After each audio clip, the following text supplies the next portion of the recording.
Štai kokia visiška tyla. Mes važiuojame, dar esame Kalifornijoje, bet važiuojame į Endaboregos, berods vadinasi nacionalinis parkas, jo toksai. Ir tai yra dykuma. Link Arizonos judame. Labai daug va tokių didžiulių akmenų. Ir gan šalta, kokie mes aukštai esame. Aukšta, Giedrius sako. Čia šalta, mes aukštai pakilame į kalnus. To išeisim pasivaikščioti. Nu, pažiūrėkit, kokie grožiai. Kokie milžinai guli. Čia tikriausiai jos kažkada ledynas atnešė čia ir paliko. Visiška tyla.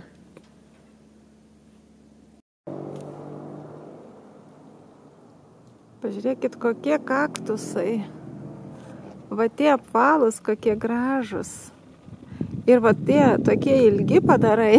Aš nežinau, kas čia per augalai, tokių nesimačius dar. Jie čia auga, bet kokie grožio kaktusai.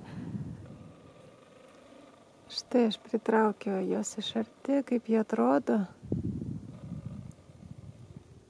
Kaip gražu. Aš jau visą šokinėjau, laukdama, kada mes jau atvažiuosim iki vietą, kur galima bus pasivaikščioti ir pažiūrėti, kas ten.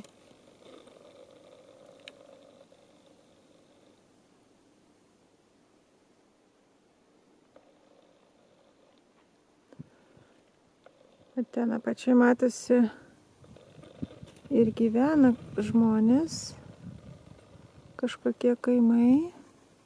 O va ten žydra juosta, tai čia ežeras didelis.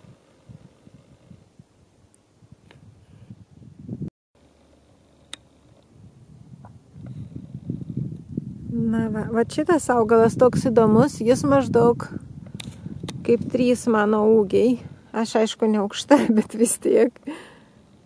Taip, čia vat jau įvažiavimas yra pradžia. Endaborego Desert State Park vadinasi. Ir mes toj vat mūsų mašina, namai mūsų, mes toj važiuosime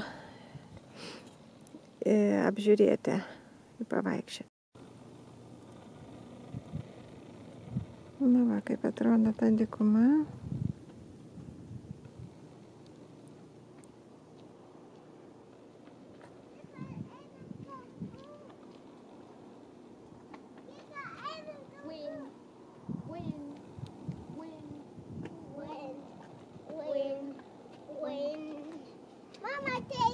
Ateis. Pažiūrėkit, kokie čia gyvūnai gyvena. Čia netgi yra ruda tarantula. Šitą lapę aš mačiau. Aš mačiau šitą. Jo, šitas skruzdėlės, jos tokios juodas ir blizgančios, labai gražios. Parodyk jiems. Nu, pabandom parodyti, jeigu pavyks. Palauk, kur? Ai, va. A čia, palauk, maitės, skruzdėlytės. Ai, va čia turi vieną skruzdėlę.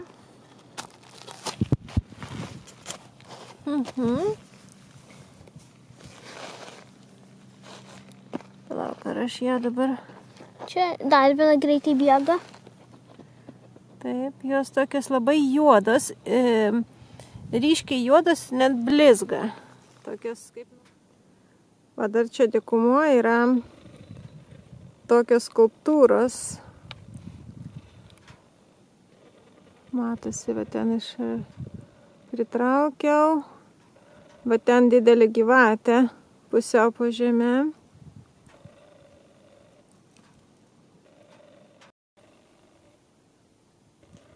Čia dar kupranugariai matosi keli.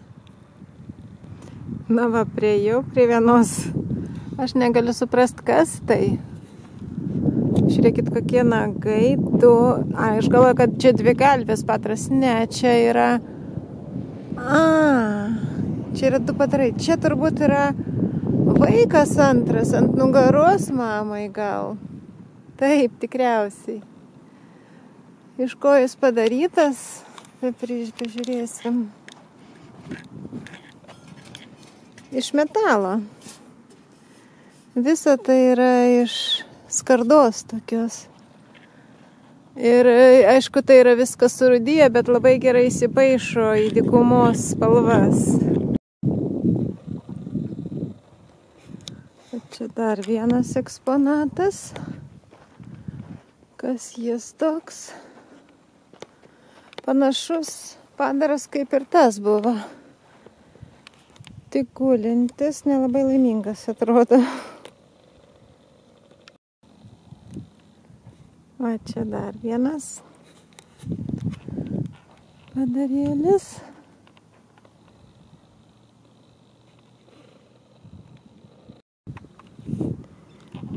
Beje, dykumoje labai įdomus krūmų išsidėstymas.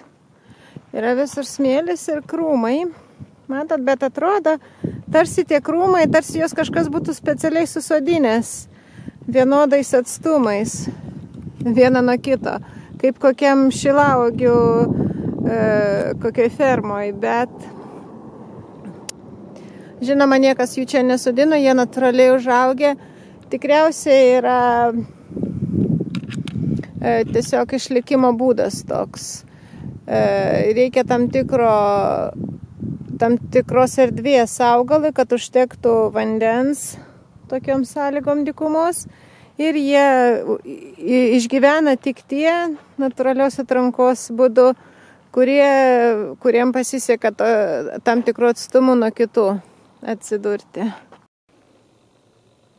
Va čia ta ilgoji gyvatė. Čia pasirodo drakonas visas. Matosi, dalis jo yra vienoje kelio pusė, dalis kitoje. Štai koks. Na va, aš prie jo arti. Štai galva. Bet visiška tyla ir dabar labai karšta, saulė karšta. Čia turbūt vasara negyvenama, dabar yra sausis. Žiema vadinam. Štai koksai jisai gražus.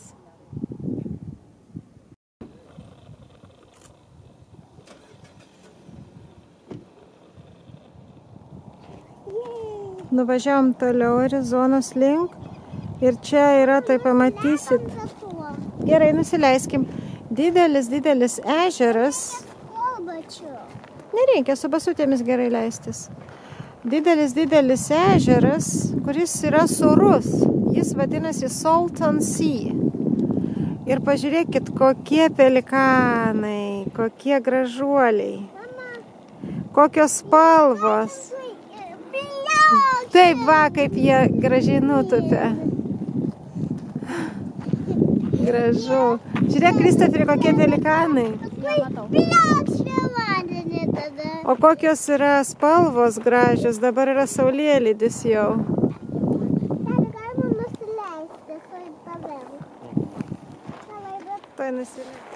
Tiesą sakė Giedrius, čia yra nesmėlis, čia yra vien tik tai kriauklės. Pažiūrėkite, čia yra kriauklių liekanos. Čia nėra smėlio, čia yra kažkokiu tai tokių moliuskų ar tai polipų.